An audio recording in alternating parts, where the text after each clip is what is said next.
toi. Alors, moi je suis Marie-Yvonne Oluzet, Je suis Audrey. je suis co-gérante de la compagnie Actoin. Alors, on va commencer avec les questions. Et là, tu réponds de toi-même, de toi, ton avis. Ok, ça marche. Alors, Marie-Yvonne, théâtre ou cinéma? Alors, ça va être surprenant, mais cinéma, vu qu'en plus j'ai fait des études de cinéma, mais moi j'aime bien tout ce qui est visuel, vraiment les images, les close-up et tout, donc cinéma. Théâtre. Parce que je préfère que tout soit montré. T'as droit qu'à une prise, pas comme au cinéma. Comédie ou tragédie? Tragédie, parce que j'aime tout ce qui est dramatique. Plus il y a de drama, mieux c'est. Ah Je dirais comédie parce que j'ai la tendance de m'endormir quand je vais regarder des pièces, donc au moins les comédies ça me stimule un petit peu plus. Lire des pièces ou regarder des pièces? Je vais pas vous mentir, je ne lis pas beaucoup et j'ai pas voir beaucoup de pièces. Je pense lire et après aller voir, du coup. Mais lire de base. En vrai, lire parce que quand je regarde, encore une fois, je m'endors, donc lire. Écrire ou mettre en scène?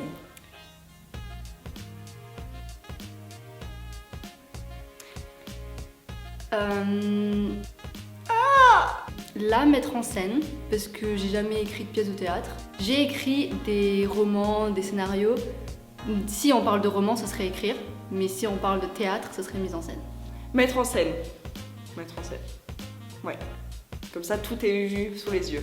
C'est mieux. Monologue ou dialogue? Monologue. Tout ce qui est très long et très gênant pour le spectateur, j'adore. Dialogue, j'aime bien quand c'est un peu plus dynamique parce que j'avoue que j'ai tendance encore une fois à m'endormir. Pour mettre en scène, etc. Faire simple ou faire compliqué? Au début faire simple et après commencer à faire compliqué, mais j'avoue que j'aime bien faire compliqué parce que j'aime bien les choses très extra. Donc je vais dire dans la logique des choses faire simple, mais vu que c'est moi, faire compliqué. Chaque temps, on fait tout ce qui est compliqué. Même quelque chose qui vraiment est simple, on va le compliquer. Mais sinon, c'est pas fun. Et on n'a pas de crise de nerfs sinon. Toujours le dramatique, n'oubliez pas. Opéra ou ballet? Je dirais ballet parce que l'opéra c'est pas du tout un style de musique que j'écoute et le ballet j'aime beaucoup la danse, même la danse classique. Donc opéra. J'adore le ballet aussi, mais opéra. Pièces avec des faits réels ou pièces fictives? Pièces avec des faits réels. J'adore tout ce qui est pièces historiques, où on remontre l'histoire, etc. Je trouve ça vraiment chouette. Les pièces fictives, parce que j'aime beaucoup tout ce qui est très créatif, imaginatif, même si tu peux être très créatif quand tu fais des pièces basées sur les faits réels.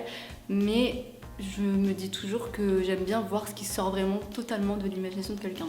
Et maintenant, on va passer aux questions un petit peu plus profondes. Un peu plus juicy, hein? Juicy. Ok. Alors, les hommes et le féminisme. Alors, oui ou non? je vais me faire des ennemis. Non, pour moi, un homme peut être allié du féminisme. Alors, quand je dis homme, c'est homme cis, on est bien d'accord, hein. Pour moi, un homme cis peut être allié du féminisme. Il peut nous soutenir, nous apporter de l'aide, etc. avec grand plaisir. Mais un homme cis est un homme qui ne vivra jamais toutes les injonctions qu'une femme vit ou qu'un homme non cis vit. Donc je vois pas pourquoi il pourrait lui se proclamer féministe. Voilà. S'il se prône féministe, tant mieux, je vais pas leur en vouloir, hein, au contraire, mais dans ma tête, je me dirais toujours qu'un homme ne peut pas vraiment être féministe et qu'il peut être que allié du féminisme parce qu'il ne comprend pas notre combat. Es-tu pour ou contre l'écriture inclusive?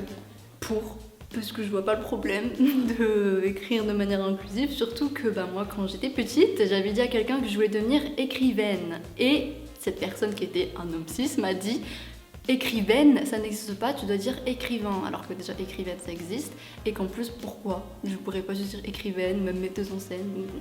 Évidemment que oui. J'ai vraiment du mal à comprendre les femmes qui sont pas pour l'écriture inclusive, parce que c'est pour nous inclure un peu plus dans la société, dans cette société auquel on n'est pas du tout inclus, ou pas trop, tout du moins. Donc oui, pour, complètement pour. Que penses-tu de la violence au lit en tant que féministe?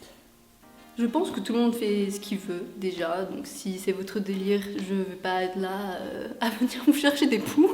Mais moi personnellement, je trouve que quand on est féministe, de mon point de vue, c'est compliqué de l'accepter maintenant, parce que je me dis qu'il faut pas non plus trop faire la différence entre vie sexuelle et ta vie de tous les jours, c'est-à-dire que si tu ne veux pas te faire frapper dans la vie de tous les jours, je trouve ça un petit peu bizarre de vouloir te faire frapper au lit.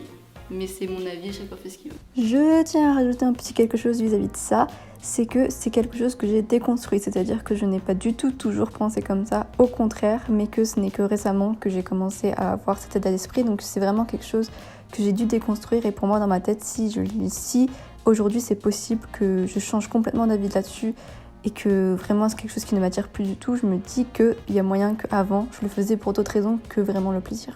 Alors pour moi, oui, parce que pour moi, c'est deux choses complètement différentes. La violence d'un homme vers une femme, c'est horrible et c'est une agression. Alors que la violence au lit, si les deux personnes sont consentantes et en ont l'envie, pour moi, c'est pas une question de pas être féministe ou pas. On peut aimer la violence avec son partenaire ou sa partenaire tout en étant féministe. Ça veut pas dire qu'on aime la violence outre le lit. On est bien d'accord. Mettre en scène ou jouer? Mettre en scène, parce que jouer, c'est ma phobie. Je n'ai pas encore vraiment mis en scène, mais je pense pour l'instant mettre en scène parce que je suis quand même assez stressée à l'idée d'aller sur scène, même si je l'ai déjà fait, c'était super cool. Mais je me dis que mettre en scène, j'aime beaucoup être derrière les caméras, enfin pas forcément être le centre de l'attention, donc mise en scène pour l'instant, je dirais. Et gérer la compagnie seule ou accompagnée? Bah accompagnée, je le fais avec Audrey quand même, donc je préfère être accompagnée. Ah bah seule. Enfin, Elle a dit quoi elle? je peux le dire ça? Ouais. T'es pas obligé de lui montrer. Non, t'inquiète. Elle a dit seule. Hein? Elle a dit seule? Cool. Vous pouvez reposer la question mettre en scène ou jouer? Ouais, ok. C'est bon, t'es prête? Ouais. Ok. Marivonne, est-ce que tu préfères mettre en scène ou jouer? Mettre en scène et bien seule parce qu'il y a des gens qui n'ont pas des très bonnes idées, je trouve, donc c'est toujours mieux d'être seule quand on fait un projet comme ça parce que vraiment il y a des gens qui peuvent tout faire foirer quoi. Est-ce que tu préfères la compagnie acteur ou tes projets personnels? Mes projets personnels. Pour accompagner au projet perso, Marie-Anne a répondu projet perso. Elle est sérieuse? Ouais. Non, vraiment? Ouais. T'es sérieuse? C'est mon interview déjà. Bon, allez, c'est bon. Coupe-la!